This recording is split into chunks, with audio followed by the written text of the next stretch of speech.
వెళ్ళిపోదాం. అనసూయ గారు, మీరు రావచ్చు.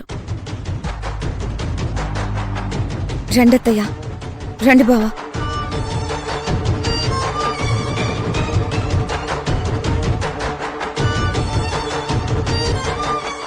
ఆ యమచేదో నాటకం ఆడుతుందే కాకి. అవును పెద్దమ్మా, కావేరి అర్జునులను శాశ్వతంగా విడదీసే ప్రయత్నం చేస్తుంది. మనం ఎలా అయినా అడ్డుకోవాలి. మళ్ళీ కావేరి అర్జునులని కలపాలి. కలుపుదాం.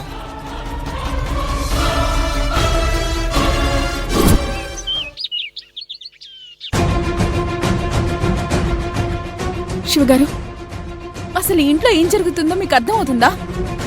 ఇప్పుడేమైంది స్నేహ? అదే నేను అడుగుతున్నాను. కావేరి జీవితం బావుండాలని మీరు, తన కాపురం నిలబెట్టాలని నేను ఆ ఇంటికి వెళ్ళాం. కాని అక్కడేం జరిగింది? అమ్మ రెచ్చిపోయింది. స్నేహ, అత్తయ్య సంగతి నీకు తెలుసు కదా. తను మొదట్నుంచి ఆవేశపరురాలు.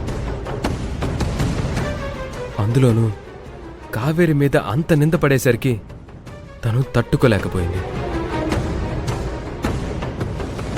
ఇక కావేరి అంటావా? అర్జున్ అన్న మాట తన ఆత్మాభిమానాన్ని దెబ్బతీసింది. అందుకే అలా మాట్లాడింది. ఇది మరీ బావుంది శివగారు. తన కాపురం బాగు చేసుకోవాలని కూతురికి లేదు, కూతురు కాపురం సరిచెయ్యాలని తల్లికి లేదు. మధ్యలో మీరు మాత్రం నేనున్నాను కావేరి అంటూ భరోసా ఇచ్చేస్తున్నారు. ఇప్పుడేమంటావు స్నేహ? కావేరికి తోడుగా నిలబడొద్దంటున్నావా? ఆ మాట నేనెందుకంటానండి? నేను తన బాధ్యత తీసుకోవద్దు అనడం లేదు. తనని సరైన దారిలో ఆలోచించేలా చెయ్యమంటున్నాను. అంటే ఏంటి నీ ఉద్దేశం? మీ బాధ్యత ఏంటి? ఆ భార్యాభర్తల్ని కలిసుండేలా చేయడం. అంతేగాని వాళ్ళు చెప్పిన దానికి తలూపడం కాదు.